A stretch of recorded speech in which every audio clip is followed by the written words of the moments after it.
السلام عليكم ورحمة الله وبركاته. عاملين ايه يا جماعة؟ ايه الأخبار؟ يا رب تكونوا بخير. صلوا بينا على النبي أول حاجة. والنهاردة يا جماعة معانا شوية أخبار مهمة جدا جدا هنتكلم فيها مع بعضينا. طبعا ماتش الأهلي والزمالك، وأخبار يعني دونجا على هيلحق الماتش ولا لأ، وإمام عاشور، وحاجات كتيرة جدا هنتكلم فيها، أو مش كتيرة جدا أوي، يعني هنختصر كده وهنظبط الدنيا. فما تنساش بقى ايه، تعمل اللايك بتاعك عشان مهم جدا للقناه يا جماعه، عايزين نرفعها، وتعمل السبسكرايب وتفعل زر الجرس عشان اول بقى لما ننزل فيديو يجي لك الفيديو على طول. طيب يلا بينا نخش يا جماعه على اول خبر معانا ونديكوا واحده ايه، دونجا. دونجا يا جماعه، طبعا زي ما انتم عارفين في الماتش اللي فات، ماتش نسميه ماتش النكبه. ماتش النكبه ده حقيقي، ده بجد، ما ده ماتش نكبه، ده فعلا. طبعا خبط في ضلعه في جنبه. لكن حسب ما اتقال بنسبة تقريبا 99% ان شاء الله هيلحق ماتش الاهلي وهيلعب ماتش الاهلي. نتمنى الماتش ده ان شاء الله يعني ما يكونش كده لعيب من لعيبة الاهلي يخبطوا في نفس الاصابة اللي كان فيها عشان يطلعوا من المباراة. ونتمنى ان احنا نعمل حسابنا ودونجا يعمل حسابه ان ممكن فعلا ان حد يخبطه في مكان الاصابة بتاعته عشان يطلعوا من الماتش. عشان يا جماعه الزمالك من غير دونجا يعني ملط، مفيش نص ملعب عندك، مفيش ديفندر عندك بيلتحم، مفيش ديفندر عندك بيقطع الكوره ولا اي حاجه. فخوفي كله من النقطه دي. واحد كده جميل من الاهلي يديله واحده او بكوعه بركبته في الاصابه بتاعته يطلع دونجا. وطبعا المدرب بتاعنا فيريرا الحلو جدا جدا ما يكونش عامل حسابه حاطط ايه، نص ملعب محترم يلعب مكان دونجا. في حل تاني، ممكن تلعب عمر جابر مثلا، ممكن يلعب مكان دونجا. فيا ريت المدرب بتاعنا الجميل يبقى مفكر في الموضوع ده، ان هو ممكن يتخبط ولا حاجه ويتصاب ويطلع عينينا بعد كده. تمام، مفيش مشكله، عادي جدا. ثانيه واحده، الله، بعد كده تقع وكانت شغلانه. يعني الحمد لله ربنا ستر، مفيش مشكله، نكمل زي ما احنا عادي جدا. عادي جدا، زي ما احنا.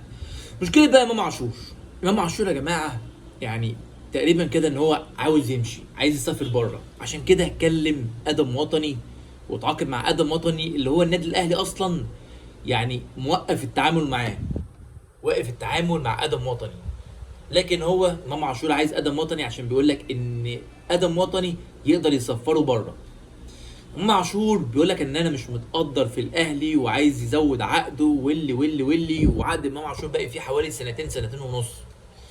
طب يعني انت عايز، يعني مش عارف يا جماعه، اللعيب اللي بيبقى فاضل فيه سنتين وثلاثه ويعمل مشاكل عشان يجدد عقده ويعمل وبتاع، لا لازم يا جماعه يبقى في عقوبات للعيبه دي جامده جدا. ما ينفعش تلوي دراع اي نادي. انا بتكلم حتى على فكره عشان احنا نادي الزمالك برضو ممكن يحصل فينا كده، وبيحصل فينا وحصل فينا كده. يعني انا بقول حق ربنا لازم يتقال. انا بكلمكم بجد. لا ما ينفعش نادي يبقى انت باقي في عقدك سنتين وثلاثه وتيجي تقول لا انا عايز اجدد، انا عايز اعدل العقد، انا عايز اعلي، ويتنمرض ويعمل. لا لازم يا جماعه عقوبه رادعه. اللعيب اللي يعمل كده ده يعني عقوبه بجد، عقوبه فعلا. ما ينفعش، انا شايف ان ما ينفعش. عقدك موجود، مضيت عليه، احترمه لغايه النهايه. لغايه مضيت بمليون، خلص عقدك. شويه مضيت 10 سنين بمليون، احترم العقد. بس ده المفروض، يعني ده المفروض. ده من وجهه نظري، واكتب لي برضو وجهه نظرك في الكومنتات، مش مشكله.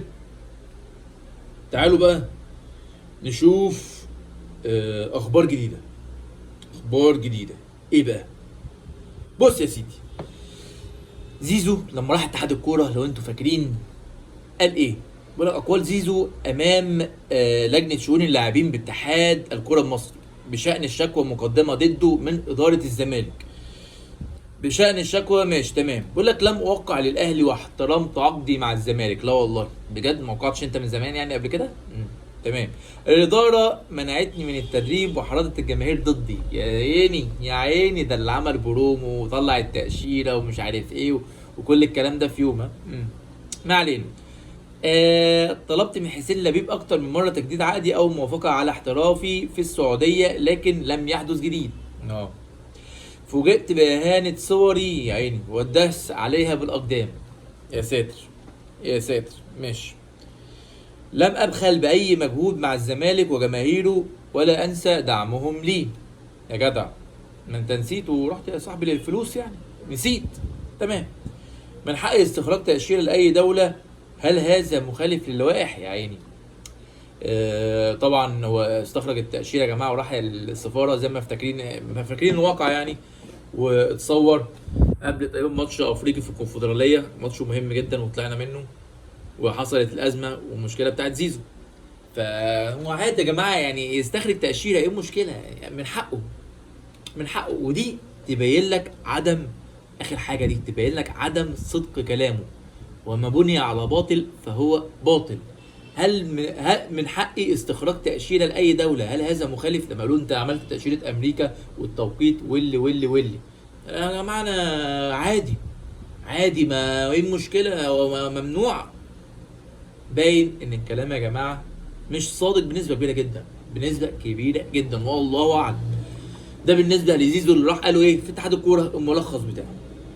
الملخص بتاعه كان في تصريح لعبد الله السعيد، قال لك يا سيدي ان احمد حمدي لاعب الزمالك طبعا اللي عمال يتصاب ويعمل وشغلانه، وبرضه اتنمرض هو كمان وعمل مشاكل ونزل ستوري واللي قال لك ان ده خليفته في الملاعب، نفس ستايل لعبه ونفس الدماغ بتاعته. فسالوه طب ناصر ماهر، قالوا لا، ناصر ماهر بيحب المراوغه والترقيص اكتر عن اللعيب اللي بيبقى عنده فيجن وان هو يمشي اللعب بس. ونيجي بقى عنده مدرب النادي الاهلي الجديد اللي بنسبه بقى اقول لك ايه 95% ده هيكون موجود في الاهلي لو اتفقوا معاه، اسمه برونو لاج. تمام تمام. بص بقى يا سيدي، بيقول لك الصحف البرتغاليه قالت ايه؟ قال لك برونو لاج او برونو لاجي والاهلي مساله وقت، الاتفاق يعني بين برونو لاجي والاهلي مساله وقت ساعات فقط.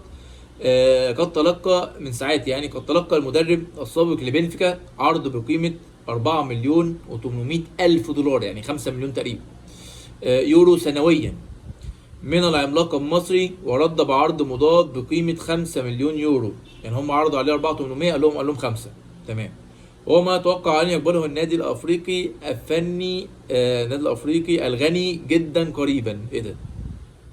يعني إيه الغني جدا قريبا ده؟ ما علينا. يعني برونو لاجا يا جماعة بنسبة كبيرة قوي في النادي الأهلي. وطبعا في الأستاذ جمال العدل قال في تصريح، قال لك الزمالك عرض على زيزو 80 مليون جنيه سنويا، لكن اللاعب رفض العرض وذهب للنادي الاهلي. 80 جنيه في الموسم، يبقى لك بياخد في الاهلي كام؟ كام؟ خد له حوالي نص مليار يا جماعه. بامانه يا جماعه والله العظيم اللعيبه، ما في لعيب في مصر يستاهل ياخد مثلا، يعني قول يعني اعظم لعيب قوي قوي ياخد 10 مليون مثلا. المرتبات بقى او مليون بقى يعني 2 3 4 5 6 7 في الرينج ده. العظيم جدا الاسطوره ياخد 10، ما ينزلش على 10 في السنه نهائي. انا من وجهه نظري. بيقول لك مصر وجيبوتي يتحدد ميعادها 8 اكتوبر موعد مباراه منتخب مصر، وانتظر موافقه الفيفا. هيوافق طبعا، مفيش مشكله. ونيجي بقى ايه، بيقول لك منتخب مصر يا جماعه سجل رقم قياسي افريقي جديد ب 34 مباراه متتاليه في التصفيات تحت قياده حسام حسن، كابتن حسام حسن. عندك جراديشار يا جماعه خضع لفحص طبي، طبعا مهاجم الاهلي ان شاء الله برده ما يلعبش يعني، ولا محمد شريف برده مش عايزينه يلعب، برده مش عايزين مهاجمين في الاهلي يلعبوا، عشان يتاكد ان هو جراديشار جاهز ولا لا لمباراه الاهلي والزمالك.